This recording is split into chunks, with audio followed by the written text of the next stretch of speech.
My name is Ju Cheong Tam. I'm the Director of the Electoral Regulation Research Network. Firstly, thank you very much for coming out from the cold, or the warm and the cold, and then to this particular seminar. And I think, as with all the EARN seminars, they deal with, I think, issues that really go to the heart of how democracy works, particularly in this country. And when we reflect upon this particular topic, I was reminded how John Stuart Mill, in perhaps the most important text dealing with representative democracy, which is entitled Considerations of Representative Government, said that an essential condition for any system of government is that those who are subject to that system of government be willing to do what is required for the functions of that system to be discharged. And in a democracy, which is of course ruled by the people need to be actively engaged and participate in the political process. Yeah? Ronald Dworkin in a separate piece said that politics fundamentally is a matter of duty. And we see this, of course, to some extent reflected in the Australian system through the obligation to vote, compulsory voting. Yeah? Compulsory enrolment leading to compulsory voting. But that, of course, only gives us a very partial picture about the extent and the depth of political engagement in this country. We don't have to be researching this area to understand that obligation coexists with significant levels of apathy and political disengagement. And this is really this topic that is so central and yet so difficult for this democracy and for others that we're going to tackle today through the very expert presentations that we have. Firstly, by Paul Thornton-Smith is going to go first, and Paul's really a stalwart in this area. He's worked at the Victorian Electoral Commission for more than 2 decades now. Sorry, should I say that, Paul, or not? Since the last millennium. So it's got this, depth of history. It is through historical perspective, but also this depth of understanding in terms of the details. And he's also one of the conveners of the Electoral Regulation Research Network in Victoria. And we got Andrea Carson, who's a good friend of the network and a good friend of mine, who I think Melbourne University, it was a big loss at Melbourne University when she left. But La Trobe's huge gain. She's associate professor at La Trobe in the Department of Communication and Media, and really a veritable expert in the area of political engagement and political communications. Yeah, and Andrea's written extensively on this, and also importantly, before coming to academia, she worked as a print journalist. Well, not just a print journalist, isn't it? Print and broadcast journalist and producer. And TV producer too. So The Age, ABC, Triple R, and the 7:30 Report. So both expertly qualified. Paul's going to go for around 20 minutes. Andrea's going to go for around the same time, and then we'll open up to have a very stimulating and robust discussion. So on to you, Paul. Thank you. Okay. Can everybody hear me okay? Yep, right. Okay. Well, this problems of political participation, as Ju Cheong said. And this is looking at what happened in Victoria last November, which is our state election. So for us, this is like the key event that the VEC organises. It's absolutely critical that we get it right. So, what is the VEC vision? This is what we get on all our annual reports and our website. This is effectively what we aspire to, which is all Victorians actively participating in democracy. So it's not, that's perfection, of course. We know we're never going to get there. We keep on aiming towards it. So, got a context of compulsory enrolment and compulsory voting in Australia. And within that, we have a very strong ethos of maximising participation in state elections. We know that there are people for whom it's difficult to participate, as well as people who are apathetic or people who don't know. We do everything we can to try to encourage participation. So, for example, we visit prisons during elections and take the votes of prisoners who are qualified to vote. We visit homeless centres and do the same thing. We organise information sessions for people who people who speak other languages to teach them about the electoral system and encourage them to participate. So, what happened in November 2018? Well, the good news, more Victorians voted than in any other state election. So 3.7 million Victorians voted. that's 192,000 more than at the 2014 state election. So, from that point of view, a great success. But in percentage terms, the voter turnout, so that's votes as a proportion of the people who are on the electoral roll, fell from 93.02% in 2014 to 90.16% in 2018. So that's after holding steady at about between 92 and 93% at all elections this century. So I think we're going pretty well. Now all of a sudden it's dropped by about 3 percentage points. So this in fact is the lowest voter turnout rate since 1945. Not something you're really proud of. 1945, many electors would have still been in the armed forces from the Second World War, so wouldn't have had the opportunity to vote. We don't have that excuse, so voting is more accessible than it's ever been. Also, informal votes, where people vote but it can't be counted because it doesn't follow the directions on the ballot paper, was at a record high at 5.83%. So what's happened here? It's not really a very positive picture. It means that the proportion of people who are actually effective at participating has dropped. So, looking at the turnout first, the decline in turnout seems to be concentrated in several overlapping groups. So first, look at geography. So, here you can see I've got it's a bit hard to look at, it gives you a general idea. It's a bit faded. So the green areas are where the voter turnout was higher, significantly higher than average, so more than 92%. You can see it's basically scattered in country Victoria and in several of the sort of outer eastern suburbs. In fact, the highest one was Eltham, which was about 93.5%. The red areas are electorates where the voter turnout was significantly lower than average, so less than 88%. Okay, so they're basically in two main groups. So they're inner suburban areas, where the population is very young and mobile.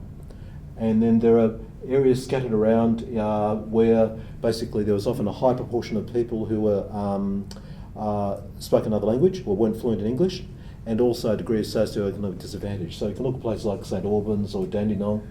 Footscray is a bit of both. It's an area that's sort of gentrifying. It's got both a young mobile population and also a very heavily ethnic population. So that gives you some clues about the concentrations of low voter turnout and some clues about what sort of people were not voting as much as others. All right, so what are the looking more at sort of social groups across the state? What were the groups that were the the culprits, the ones that had the lowest voter turnout? Well, one is people who are directly enrolled. So direct enrolment is a process by which, since about 2010, the electoral commissions, both the AEC and ourselves and other electoral commissions across Australia, have enrolled people based on information we have, mostly from Vic Roads in our case, or from, say, VCAR, which gives a database of Year 12 students. Those people are enrolled saying we have good reason to believe you're entitled to be enrolled. We're going to enrol you unless you tell us otherwise, unless you tell us you're not qualified. Now, this has been a great success in terms of getting people onto the roll. So the proportion of people on the roll as a proportion of, number of people on the roll as a proportion of those who are believed eligible to be enrolled has gone from 90.85% in the 2010 state election to 96, sorry, I'll just get my notes, to 96.6% this election. So that's a record. So that's the highest proportion ever in Victorian history. It means there are not that many people who are eligible to enrol who are not enrolled. But that means effectively we've moved the problem group from people who are unwilling to enrol to people who are enrolled now but are unwilling to vote. So I suspect that quite a number of those people who were directly enrolled are sort of like unwilling conscripts. So looking at the statistics of since the start of 2017, there have been 324,000 electors who have been directly enrolled. Only 72.2% of those voted in the election, so well below the general proportion. So if those people had voted in the same proportions as electors in general, there would have been 60,000 additional voters. Now, young people. It's always easy to blame young people. Okay, so So what can we see here? See that bar graph there? That shows voter participation by age group in the election. Now look at the 18 to 19-year-olds. You can see that their proportion is just below 90%. What that means is that 18 and 19-year-olds, if they're enrolled, they voted in about the same proportions as electors in general. For them, it was something really important. This is rite of passage. This means I'm an adult, and it's important, and they vote. Then what happens? It drops way back, way down in the people in their 20s. So for people aged 25 to 29, it's down to 83%. Then it keeps on going back up until you get the 65 to 69-year-olds are a fantastic group with about 95% turnout. So there's nothing actually very new in that pattern. That's been a pattern for a while, but it's more accentuated in the state election in the sense that the young people have dropped away more than in other elections. So by more than, so looking at 18 to 29-year-olds as a group as a whole, it's dropped to about 85%. All right, so why is it? Why is it the young people not voting? Well, is it that they didn't know about the election? You know, it just didn't get on the radar. Well, no. We commissioned research in the state election by a research company called Colmar Brunton, who did a tracking survey of voters aged 18 to 29 to see over the election campaign period what were the reactions to things. What we learned was that they became increasingly aware of the election. So at the start of that period, when the election was, not officially started, 74% of them were aware that the election was on. That rose significantly to 89% over the course of the election period. They became increasingly aware of our communications. So from naturally at the start of the election, very few were aware because we weren't doing much. So 38% rose to 85%. So great majority of young people were aware that the election was on. What effect did it have? Well, nothing really. Looking at their disposition to vote, so people who thought that voting was important, so that fluctuated between 52 and 55%. People who thought that voting made a difference, fluctuated between 58 and 63%. And people who are intending to vote ranged between 75 and 78%. So no real significant difference over the period. The 78% is quite close to what young people actually voted. So I think we can say these survey results are quite accurate, and it shows obviously most young people voted, 3/4 of them did, more than that, but a significant proportion were aware of the election and didn't vote. Okay, now getting down to a particular group. Do you remember the same-sex marriage survey a couple of years ago? There was a lot of people enrolled for the first time for the survey. A lot of young people in particular. They thought it's really important. We want to get on the roll. They took a picture and thought, this is great. They're on the roll. Now we've got them. Now they'll vote. Okay. So what happened? Well, it didn't really work. There were 35,730 first-time electors who enrolled in August 2017. Which is that period leading up to the close of roll for the same-sex marriage survey, and who are still enrolled for the state election. Of them, 24,286 voted. So that's just 67.86%, just over 2/3 voted. Okay, now, the under-20s. Again, they were fine. So they comprised about a third of those new electors from August 2017, and their voter turnout rate was 91%. So not a problem. It was the 20s. So they comprised 44% of the people who enrolled for the survey, and only 55.8% of them voted. So clearly what's happening is for a significant proportion, what Aaron Martin has found in his study of young people, a lot of young people, they're passionately involved in particular issues, they'll be active about those issues. As far as elections are concerned, they're just boring middle-aged men fighting about boring things, nothing to do with my life, and so they don't vote. All right, now something completely different. This is about voters who are overseas. Now, so as you can see, there are, as in November 2018, 240,000 Victorians returned from short-term trips overseas. Now that compares with when we looked at that back in 2007. There were about 70,000 Victorians who were travelling overseas in November 2007. It's gone up enormously, as we would know from our own experience and the experience of people we know. All right, so there are fairly limited voting options for people who are overseas. So there are overseas voting centres, 34 of them across the world, and about 4,800 voted at those voting centres over the election. Then there's also the option that we had this time of effectively like half email voting. So people could apply online to have their ballot papers and forms emailed to them wherever they were, and then when they got them, they had to print the material, then they had to fill it in, then they had to fold it using advanced origami skills, then they had to post it back in time to get to the VEC.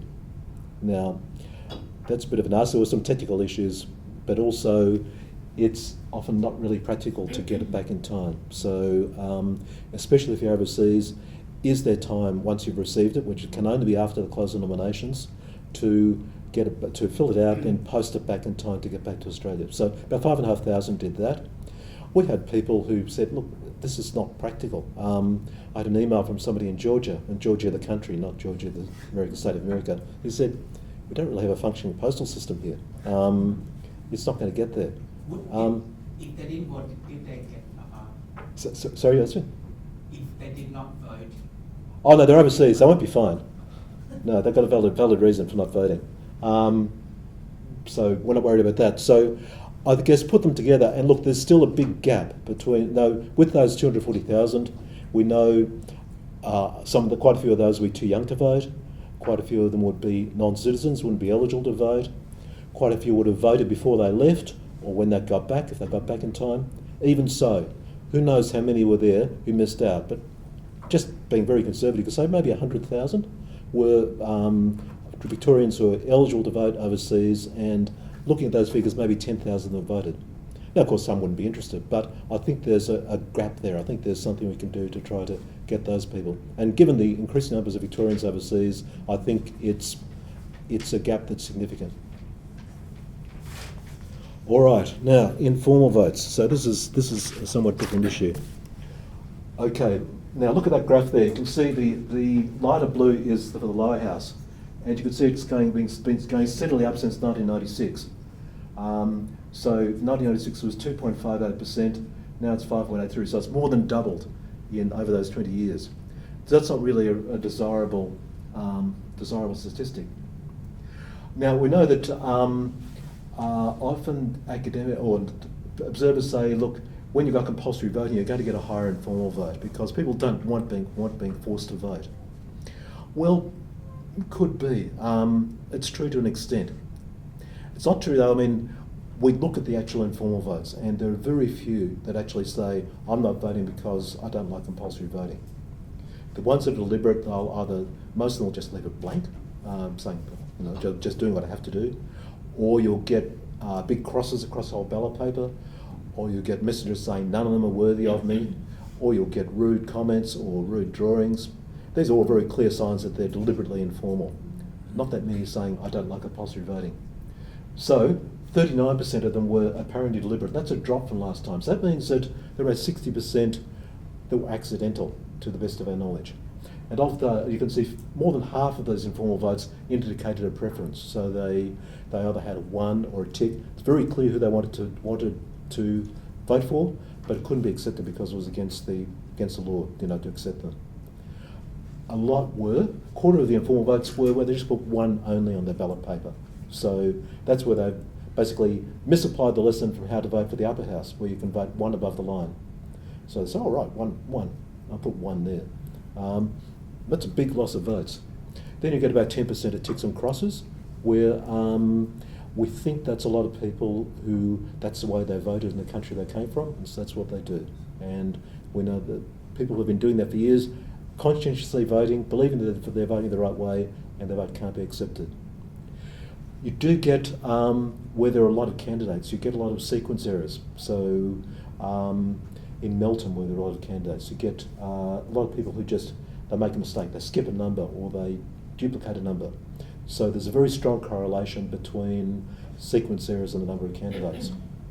Then you get social factors involved. So very high correlation between, quite high correlation between people not fluent in English and the informal vote, particularly in metropolitan Melbourne. Okay, so what is to be done about all this, to quote Lenin?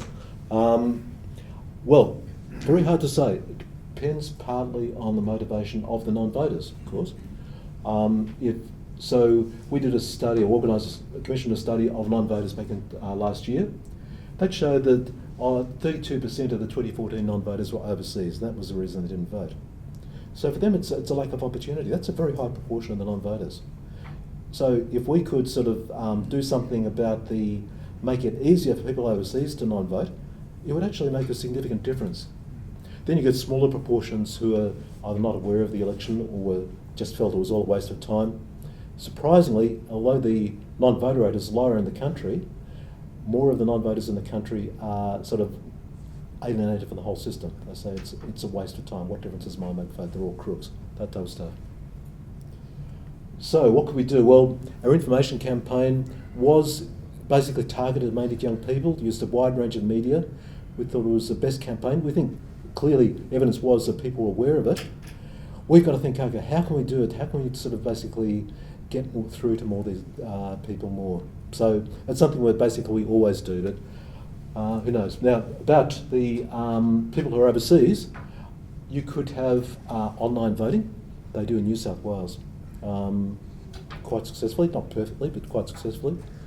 If it's restricted to a particular group, you're not going to get the same worries about security or causing, the whole election to fail, because it'll be a small enough group not to cause a significant difference.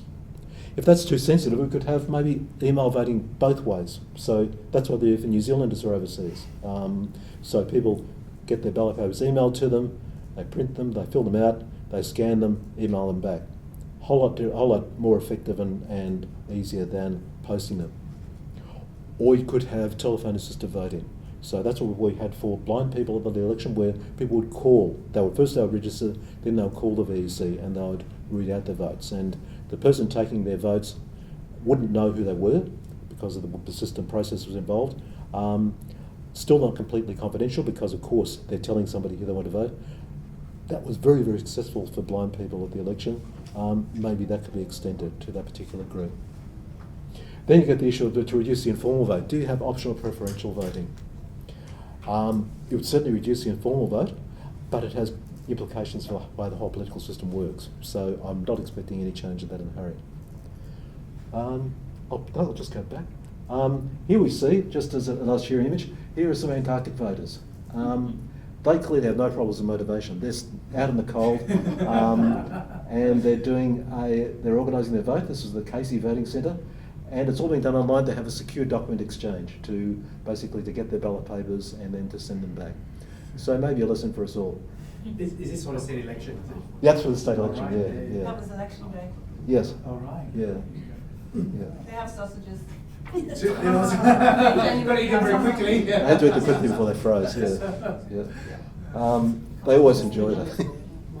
Okay, that's all. Thanks, Paul. Thank you.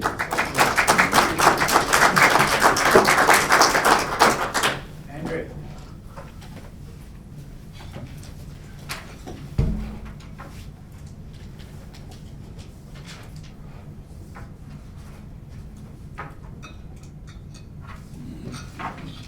Okay, thanks, Paul. Look, sorry, just one thing before Andrea starts.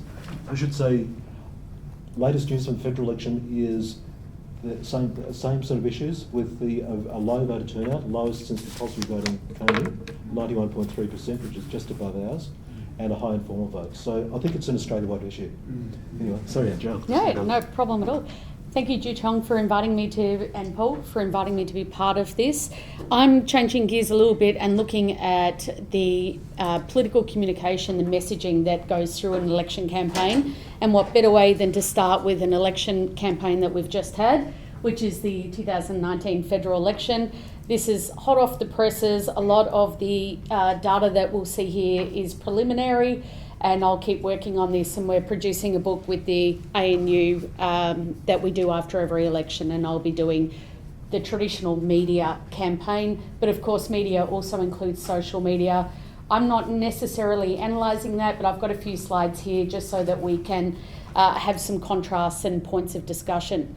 One of the overarching themes, I think, about low turnout and about the media campaigns has been fragmentation. We've had fragmentation of messaging towards youth and towards different demographics of electorates, but also fragmentation of the media, social media, traditional media, as well as fragmentation of the campaign, which was interrupted by Easter, and also some really major media events such as the Winks winning the race, which got more front pages than any of the minor parties, and the birth of the royal baby and the massacre in Sri Lanka. So these are things that interrupt the communication by the major parties. Now I've got two clips there because News Corp often comes into the fray here about how much power they have to influence the campaign. Successive leaders and opposition leaders have blamed News Corp or attributed a proportion of blame to the media for having too much power. I want you to think critically about this because proving media effects is very hard to do. We can see that there is an attempt to influence political communication by partisan media, but it's very hard to show that that in turn is how voters respond to those messages and then respond accordingly. In fact, there's evidence to the contrary for that, but we can talk about that as we go through. So the background to this campaign, which also fits with the Victorian election, is there's ongoing turbulence and transition with media, especially for established media, where we see downsizing of newsrooms. And in the Australian context, from 2016 to 2019, there were further redundancies in newsrooms. News Corp announced some just after the campaign, and West Australia had some redundancies during the campaign. And there was also the merger late 2018 of the Fairfax mastheads, Sydney Morning Herald, Canberra Times, Australian Fin Review, and the Sydney Morning Herald and Age, namely, that went over to the Nine network, with the regionals being carved off to a separate network which is being run by Anthony Catalano. And then internationally, we've got the backdrop of fake news coming in, the brutal tone of the Brexit campaign, which was around for 2016 as well as this election, and increasingly the weaponisation of the terminology of fake news against media, trying to delegitimise them, with perhaps the most powerful political actor leading the campaign there, with Donald Trump accusing journalists of being fake news.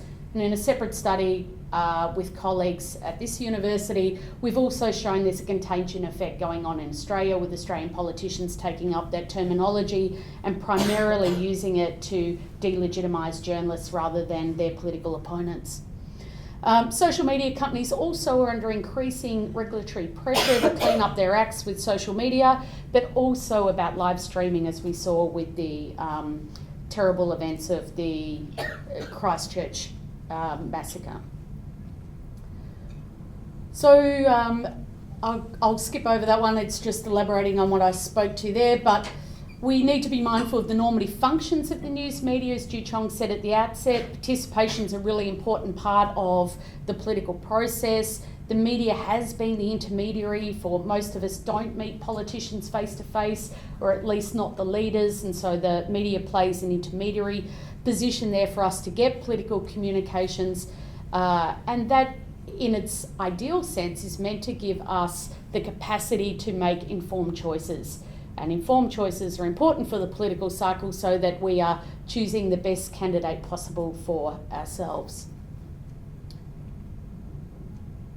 That's more about the political economy, but because we're short for time, I'll just move over it. But these are just some of the features: the falling revenues of media companies, increasing job losses, a tendency to go towards clickbait in order to restore some of those advertising revenues with cheaper, appealing stories, and audience fragmentation, particularly as hard copy newspapers' readerships have declined and have migrated online. Online news actually has bigger audiences than it's ever had, the newspaper digital iterations. The problem is that they're unable to monetise it in ways that are sufficient compared to the 20th century. And so if we look at the Australian Electoral Survey, which comes out after every election, this one's at 2016 because the data's not in yet for 2019.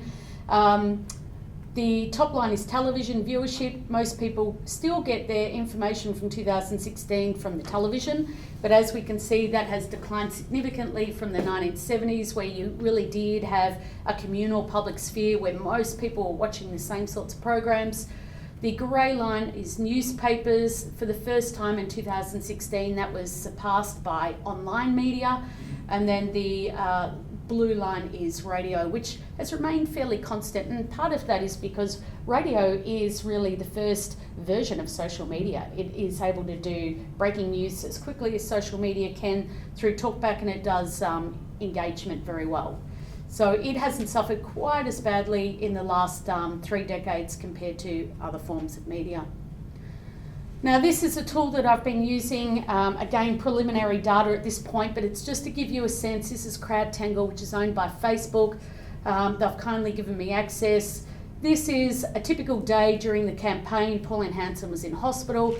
You can see here it ranks how much messaging is coming and is being picked up by the public, by the major leaders and political parties. And on this particular day, Bill Shorten was getting 52% of all the interactions, and interactions are likes, shares and comments. Scott Morrison was coming second, and you can see for the day it's about 17,000. As the campaign went through to May the 18th, that increased to about 20,000 interactions going on, which actually is pretty low when you think about other types of topics that are not political, that this is the whole of Australia engaging with this. You get a lot more than 20,000 interactions. So perhaps this speaks to what Paul's talking about with people perhaps not engaging with it, not picking up on the campaign, not interacting with it.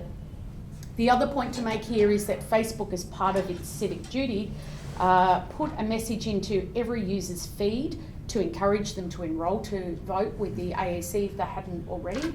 They had 11.7 million feeds that it went into, which they have about 12 million Australians using Facebook each day, so that's pretty good. They had 250,000 people click through, which is about 1.7% or something like that. And they've done this in a number of countries. That's the highest they've ever had for click-throughs. So people are seeing the message, they're clicking through to enrol to vote, but it's not translating, obviously, at some point to them actually voting. This is another one just to give you a sense of, this is the whole campaign that we've got here, looking at how the messaging worked out. If we look at the blue line, this is election day. Scott Morrison really started picking up traction. To me, this is particularly fascinating given that 37% of Australians voted early. So early voting opened on April the 29th. This is May the 18th, April 29th in here somewhere. How much of the campaign did people close off from by the time they cast their vote? I don't know the answers to this yet, but these are some of the areas for further research. I threw in Clive Palmer here, the grey one, just to give a point of comparison, given how much money he threw at the campaign, in excess of 60 million in paid advertising, and certainly a lot of advertising, over 1,000 ads on Facebook. And you can see that he's got a presence with the major players, but not compared to the leaders. And we can also see that Bill Shorten was doing very well at the start of the campaign and then started dropping off.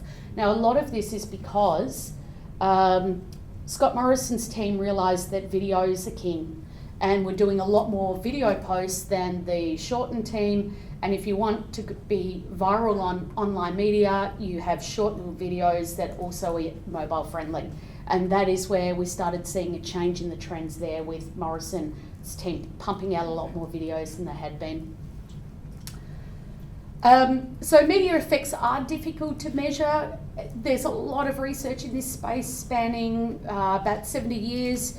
What it does find, and there's competing ideas on this, but if I was to melt it all together, media effects tend to work best on the least engaged voters and television viewers.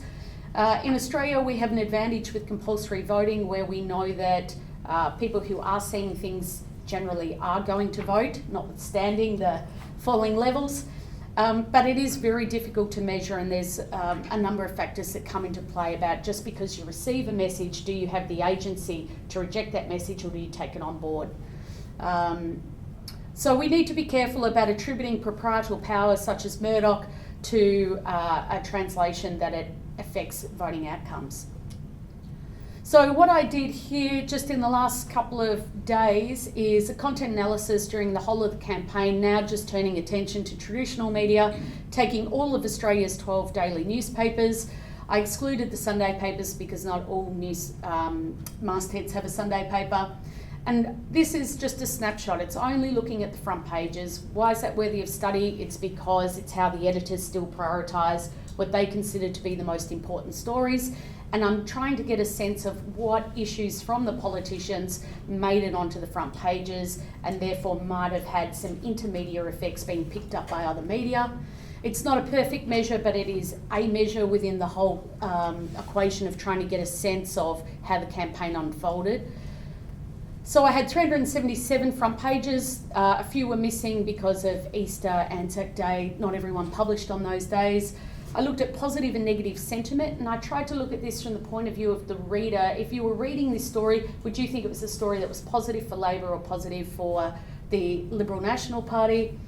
And I also looked at minor parties, but and I did the same methodology in 2016, so I can do some points of comparison. There was much less interest in the minor parties.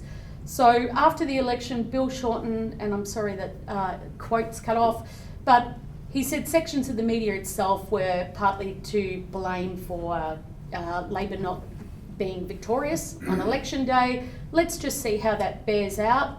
This is a very busy graph, and people with at the back probably can't see it, nor make sense of it in such a quick space of time, so I've simplified it. But the things I want to draw your attention to is that the positive stories for the ALP, the blue ones, the negative ALP are the purple, and you can start seeing some spikes there. Green are stories that are neutral, and this is looking at every front page story. There's quite a few non-election stories on the front page as well. So if we look just at positive and negative for the LNP and the ALP, we see there was quite a few, 48 positive front page ALP stories. There was more negative ALP stories. There wasn't that many negative LNP, but there wasn't that many positive LNP either. And there was more non-election stories on the front page. And here I've got the benefit of comparison. Of course, keep in mind it was a much longer campaign in 2016. It went for 8 weeks rather than 5.5. But here we see similar numbers of stories. ALP dominates the front page coverage in both of the campaigns, but there was more negative stories on the front page in 2016 than I found in 2018. And LNP taking a smaller part of the coverage, which might be about the smaller target that the LNP was, with really just one major political message, which was about taxation, whereas the ALP had a lot of different policy areas, big target, lots of things to be covered there. What I also found, if you go back here, in terms of these spikes show the number of stories overall, the more committed papers, the national papers, the Australian and the Fin Review, which is no surprises, and the Sydney Morning Herald. The East Coast dailies do a lot more coverage than the West Coast, particularly Northern Territory hardly covered the campaign. Adelaide Advertiser didn't do much either, nor did the Hobart Mercury. News Corp overall was more negative than Fairfax, and overwhelmingly political coverage tends to be negative, and that's because when you have choices between fear and hope, fear tends to be a stronger emotion. It's a biological driver, and news is by definition something that is the extraordinary rather than the ordinary, which tends to be something negative, and that's consistent with US research. If we look at News Corp versus the rest, these are those not owned by Murdoch, these are owned by Murdoch. We can see that the Australian certainly did its fair share of negative stories on the ALP, as did the Courier Mail and the Daily Telegraph. Herald Sun, these are the positive stories here it did its fair share of positive stories for Morrison. And we're not seeing quite the same, we're seeing more evenness here coming from the Fairfax papers or the Nine papers and more neutral stories in that coverage. There was a big fear campaign in 2016, which is Mediscare. All this stuff needs further analysis, but one to look at would be the tax hikes, and this is where I need to go next, is looking at the qualitative data. Having had some time to put this onto graphs, I can see that tax featured very heavily on the front pages, and so that might be part of the spiralling effect that you get this cumulative messaging going through. And also there was the death tax, which was a version of fake news going on social media. The take-home message from this is how the death tax tracked on social media, on Facebook. These are the main culprits who are pushing it around. This doesn't measure sentiment though, so you can see that Chris Bowen was mentioning death tax in his feeds, probably trying to dampen it down and to correct it. Overall, this is during the course of the campaign. Just from these pages, there was 17,682 mentions of the death tax. And I'm sure there'll be... What does George Christensen appear twice? Where are you seeing him? Oh, good question. It's different numbers Different too. numbers, Very close. George Christensen. He's got two, or three times. Unless he's got several pages. So, yeah, it's a three, 1, 2, no, 4. Yeah, I would imagine he's got different pages, but I'll have to explore that further. Right. So this is George Christensen. And he's linked to some of the other pages. So, I don't know about the other page. He's actually linked to some of the other organisations spreading the falsity about their tax.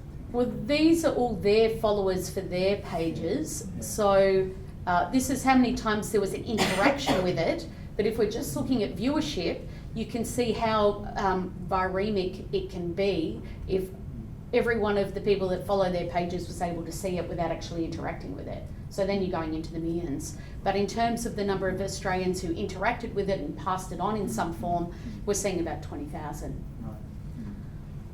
Right. So what can we conclude? Well, those pictures I did right at the start with Bill as the great divider and the other one about his mother, they're nowhere near as full-blooded an attack with will this guy shut up or vote this mob out that we saw in 2013 coming from the News Corp press, but there's still a negativity that existed. The reason we're looking at this is because the press stories are reported in wider media, and Isentia, which characterises 1,000 social media sites and press sites, is able to track the top 5 issues of each week during the election campaign, which will be my next step. The editorial positions of the paper were quite mixed this time. Last time it was overwhelmingly the LNP with one exception. This time it was almost a 50-50 balance. And this is where we need to be cautious about how much we look at media effects, because in 2016 there was a lot of negative coverage coming out of New South Wales, where the Daily Telegraph and the Australian have their highest readership, and yet the ALP in that election gained 5 seats. And this time Hanson did quite well, notwithstanding a Four Corners expose about the One Nation's involvement in the lobbying the NRA in America about changing gun laws here. And as I saw with 2016, there's a lot of poll-driven stories. So that's how the editorials worked out with all of Australia's daily papers. So the conclusions here is that it's time for me to look at the qualitative data to see if there's a very narrow genre of stories that were getting the most attention. There was a great deal of topic convergence with the Stablemates, The Age and the Sydney Morning Herald, even more so this time than last time, just ran exactly the same story, which increases the audience quite a lot. There's adaptations and opportunities for political communication through podcasts, using various social media sites. The byline is becoming king in the digital age. If a journalist can have more reach than the individual masthead, people like Annabelle Crabb have a much bigger following than the print version of, say, the Sunday Age, where her work used to appear. And just the cursory look so far showed there were very few youth offerings in terms of the messaging, but also television programs that we geared towards. I can go into TV, but I might leave it there because we're getting quite for time, close for time. Thanks.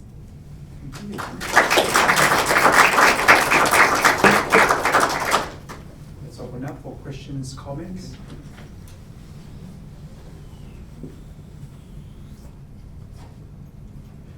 Well, it does seem that your data will come out with what I suspect is a clear case in Australia of the LNP deciding to use Trump tactics and able to do that through the various ways they could use the media, partly because they had the money and also because the man with the big money throwing it everywhere, not for his own benefit really, but for the changeover halfway through was where Clive Palmer came out to say, or the LFP came out to make it a news item that Clive Palmer was really a stooge for the LFP, if you like, or his advertising campaign was to back up.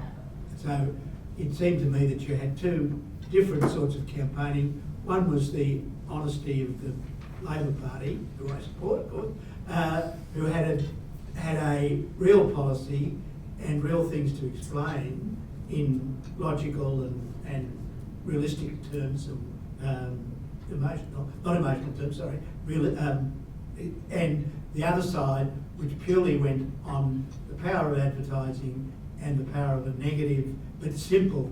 Everything was about don't vote for Bill Shorten, don't vote for Bill Shorten, don't vote for Labor. He'll send us up the creek. And everybody picked up, didn't matter what way he was going to send us up the creek, they picked up that campaign, and where it counted, the usual dumb people in North Queensland and country areas were sucked in by that, and that's why they went the way it did. Why don't we take Would you two or agree? three Sorry. comments Sure. or questions? Is that all right? And then we'll get your comments back. Yeah. Anybody else? John? Yeah, Paul, all credit to the Electoral Commission. They do a very good job with redistribution and so forth. We avoid the American gerrymandering problems and that sort of thing. I noticed when recent distribution in Victoria in 2013, I think it was, the media said, oh, it slightly benefits the Labor Party or something like this, so it's done very good. But the Hare Clark system, which Tasmania's and the ACT thinks is the best voting system in the world, sort of thing. They do count. They have a preferential voting system, of course, but they do apparently count people who only put a 1 in one square or put a cross in or something like this, because they take the attitude that person intended to vote. Maybe if he's off the bit, it's unfair to exclude it. Do you get many electoral forms with only one? Yeah. And they're refused, of course, aren't they? They have to be, so we get, as I said, about a quarter of the informal votes where people just put 1 on the ballot paper, and about 10% where they put a tick or a cross.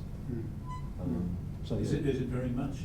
Yeah, well, it's about, so if you're looking at a quarter of the informal votes, plus then you look at the ticks and crosses, you're looking at another 10%, so it's about a third of the informal votes, so you're looking at about 2% of votes. 2%. Yeah. Right. Okay. Yeah. Because I've only worked once with the Electoral Commission, and you get people from overseas, Americans especially, and Britons and so forth. What's all this preferential voting about?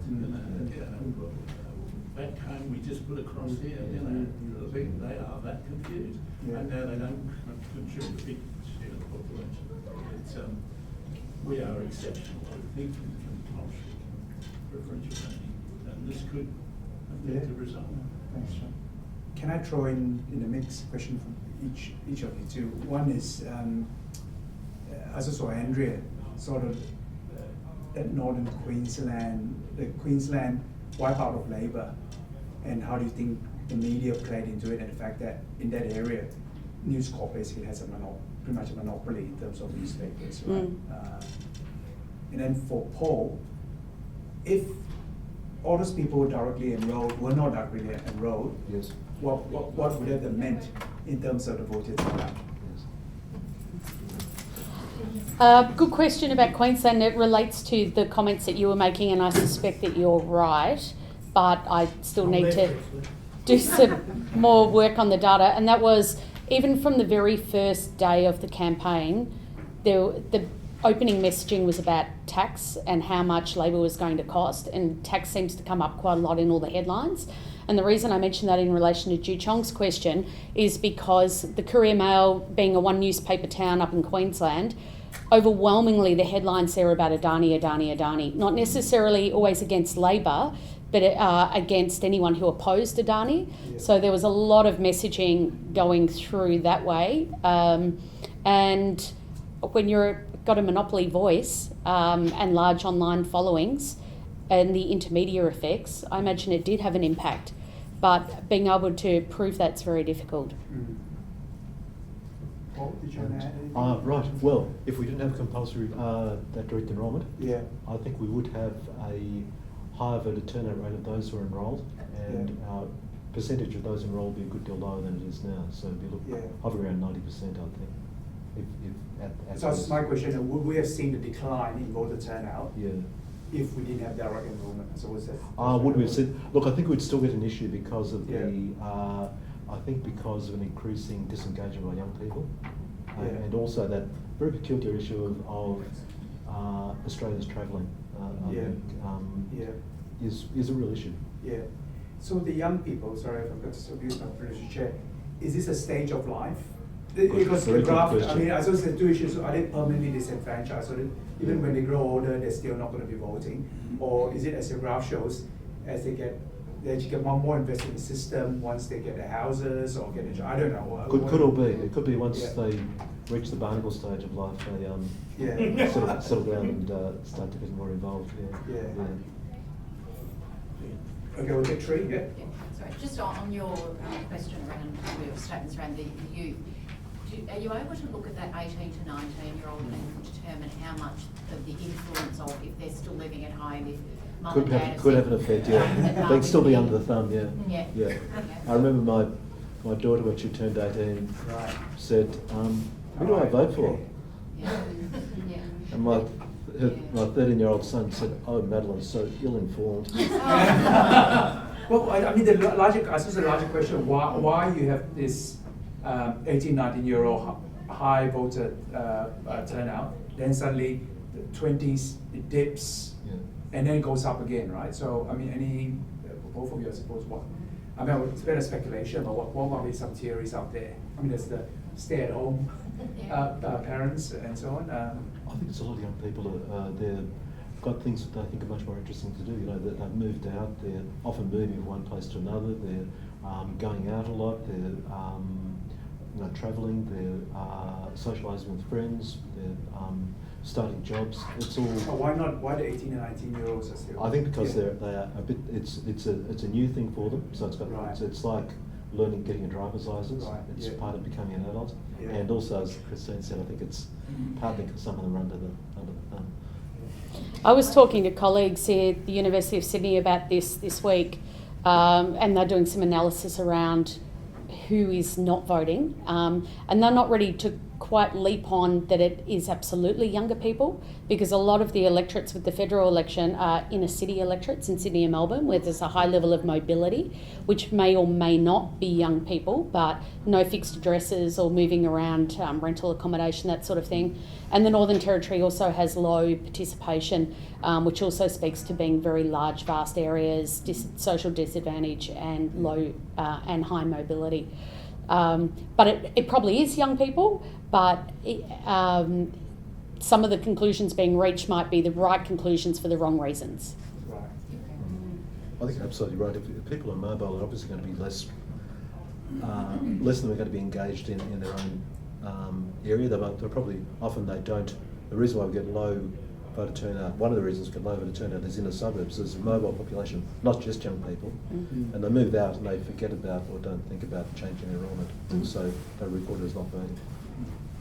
We'll take two more and then we'll, yes. Do you have any theories about the reverse correlation between the negative media coverage of the party and the converse in the vote?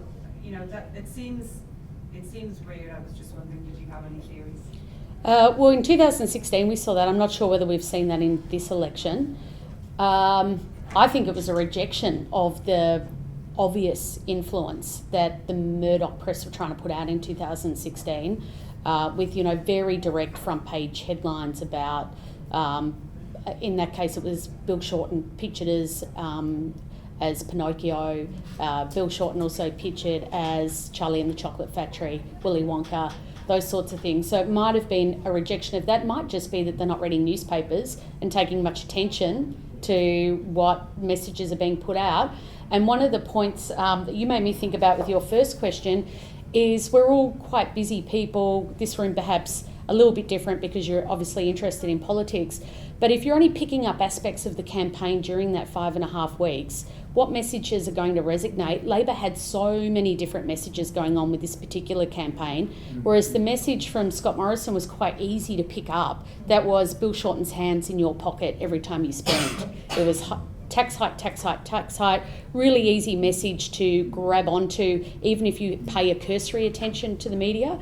And the AES data shows that we are paying less attention to newspapers in particular, but all forms of media. That one's an easy one to pick up, whereas the Labor campaign moved from cancer at one point to childcare workers to I can't even remember all of them, and I watched it pretty closely. So to repeat back what those messages are is probably very hard for people to think this is why I should be voting for that party. I see that too in the just the 98 federal election where the ALP campaign was overwhelmingly against the GST, and it was every time you get your wallet out, Ching, John ching, Howell ching, will ching. grab some of it. Yeah. And it worked to the extent that the Labor Party won a majority of the two-party preferred vote.